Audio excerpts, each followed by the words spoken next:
Nos hemos congregado en la casa del Señor en este día de fiesta para celebrar la Eucaristía que de suyo corresponde al domingo número 30 en el tiempo ordinario.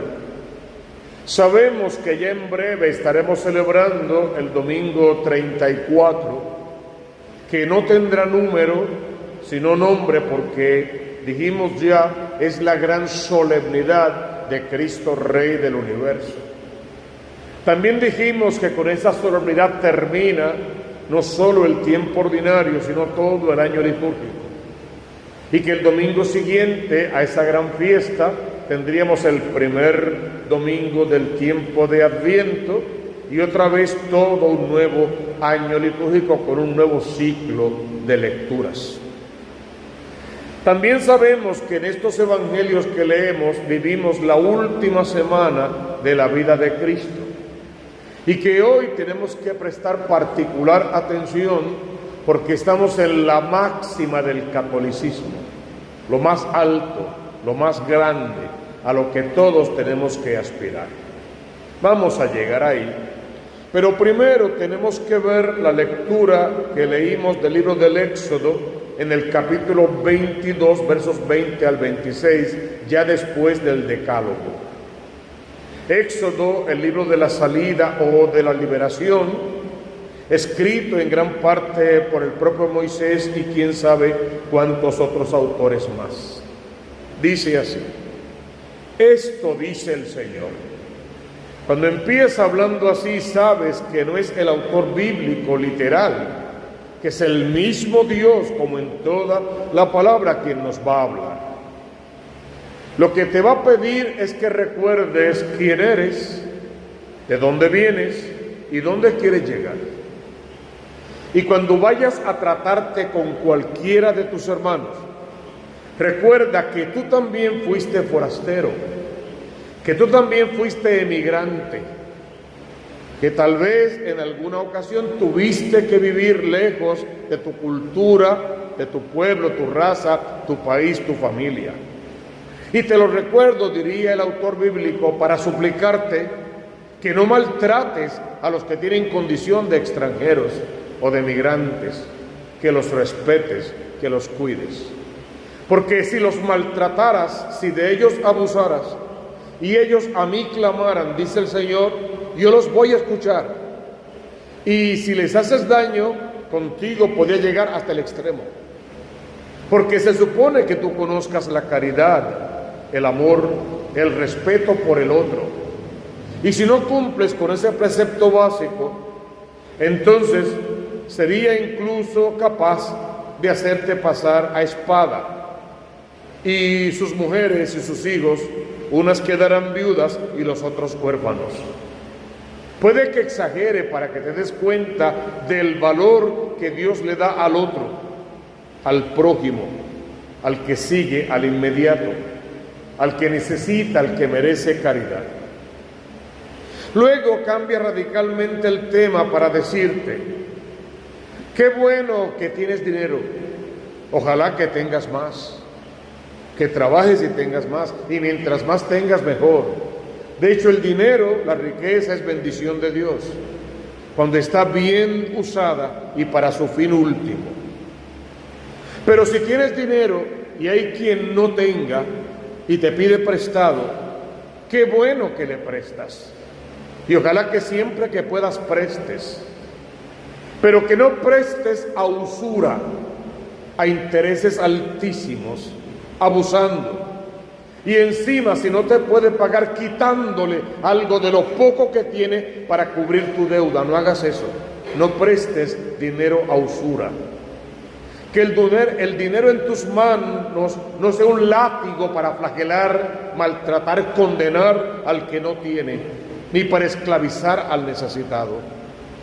Que siempre sea una alternativa, una opción para ayudarlo, para darle dignidad y devolverle la que pudo haber perdido, y para encaminarlo por el camino del bien.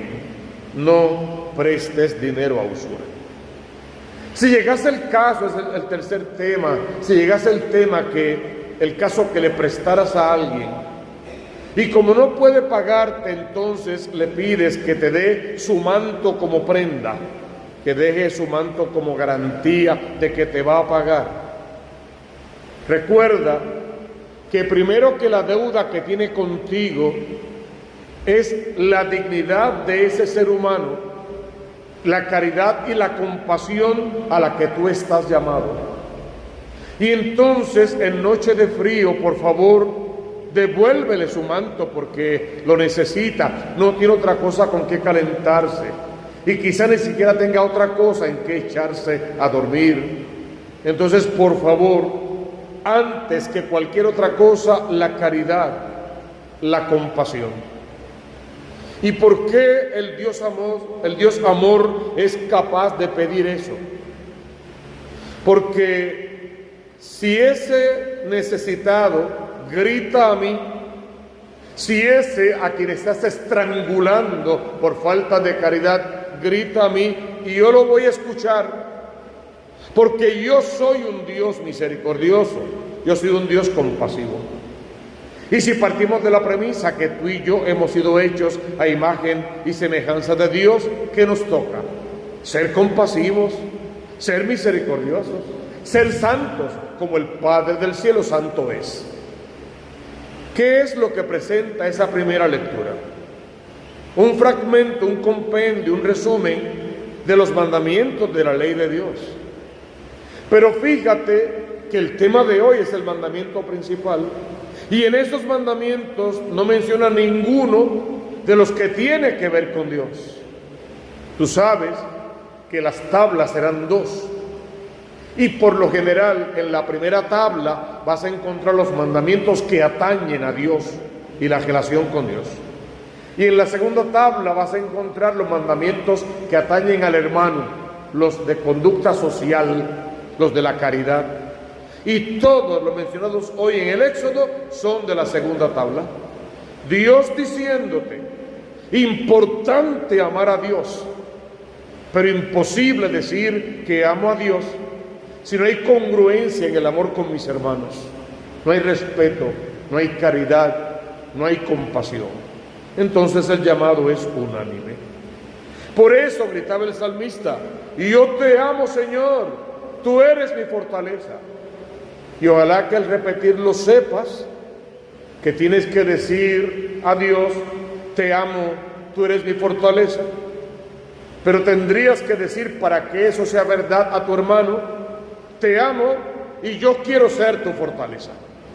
No porque soy yo, sino porque todo lo puedo en aquel que me fortalece, en aquel que me conforta, diría San Pablo. Fíjate por favor en tu segunda lectura, es Pablo a los tesalonicenses. Hay que apuntar que esta no es una de las comunidades favoritas de Pablo. Él como que prefiere los filipenses, por ejemplo. Estos los regañó fuerte más de una vez y les dijo cosas muy duras. Sin embargo, hoy se está regocijando, regodeando en ellos. Primero le agradece en cierta manera indirectamente que los recibieron, que escucharon la predicación, que la acogieron y la pusieron en práctica. Saben cómo nos hemos comportado entre ustedes para su bien y cómo ustedes siguieron nuestro ejemplo y el del Señor, acogiendo la palabra en medio de la gran tribulación con la alegría del Espíritu Santo. Porque gracias a eso, a que nosotros llegamos de parte de Cristo y predicamos la palabra y ustedes la acogieron, se convirtieron en la comunidad que quiere todo misionero.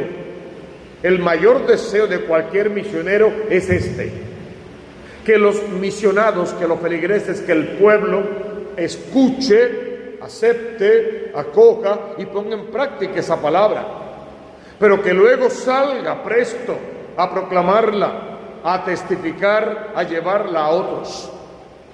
Que cuando los habitantes de Tesalónica fueron a Macedonia y a Acaya, donde los apóstoles no habían ido ni habían predicado, ellos al explicar lo que Pablo les predicó acá en el pueblo de Tesalónica, creyeron en el Evangelio de Pablo, que es el de Cristo, y se convirtieron así en grandes misioneros. Y Pablo les dice, hicieron resonar el Evangelio por Macedonia.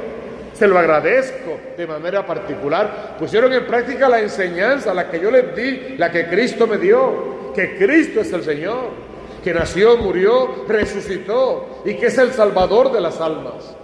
Y esa fe que ustedes recibieron, ya la compartieron. Ojalá que esta comunidad imite esa grandeza y se convenzan de que la misión primera les toca a ustedes. La misión base, de casa en casa, en el mercado, en la farmacia, en el banco, en la calle, en la funeraria, donde nos encontremos con hermanos del pueblo, hay que predicarles la palabra. Con palabras, pero con testimonio, con ejemplo, y con una vida compasiva, misericordiosa, donde podamos poner primero y antes que nada al Dios que es amor, y luego contagiar de amor a aquellos a los que les hablamos. Después te fijas en el Evangelio, que es un Evangelio muy particular. Ya el domingo pasado, los saduceos intentaron con una pregunta capciosa tomar a Jesús por prenda, y él les super respondió hasta hacerlos callar. Y ahora vienen los fariseos soberbios, prepotentes, y es como si dijeran, bueno, a los saduceos los hizo callar porque son unos tontos, no saben mucho, pero nosotros, los fariseos, los del verdadero conocimiento, los fanáticos religiosos, no va a poder. Y van con él y le hacen una pregunta fácil de contestar, difícil de entender. Maestro, ¿cuál es el mandamiento principal? No es una pregunta tonta.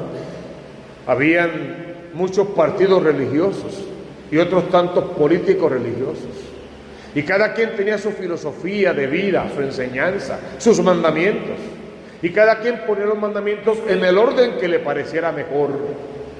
Querían saber si Jesús de verdad era un buen judío con conocimiento de la ley, y quizá a cuál de esos muchos grupos pertenecía. ¿Cuál es el mandamiento principal? La versión de Lucas me gusta más que la de Mateo, porque Lucas comienza diciendo, el mandamiento principal, escucha Israel. Y ese es el mandamiento principal, que escuchemos la voz de Dios, que le prestemos atención a lo que Dios tiene que decirnos, y que eso que Dios va a decirte lo pongas en obra. Por lo tanto, el mandamiento principal sí es, escucha Israel, atiende, obedece al Dios verdadero. Mateo no lo tiene así y está bien. Mateo arranca en directo. El mandamiento principal, amarás al Señor tu Dios con todo tu corazón, con toda tu alma, con toda tu mente. Jesús no lo está inventando. Todo buen judío sabía eso de memoria, lo recitaba a diario. Estaba escrito en el dintel de la puerta, por eso al salir besaban el dintel muchas veces, en unas pulseras en la muñeca, en las telas de la ropa, estaba escrito por todas partes. El mandamiento principal viene desde el Éxodo, desde el Deuteronomio, clarito como el agua. Amarás al Señor tu Dios con todo tu corazón, con toda tu alma, con toda tu mente, con todo tu ser. Las palabras que hoy te digo las aprenderás de memoria.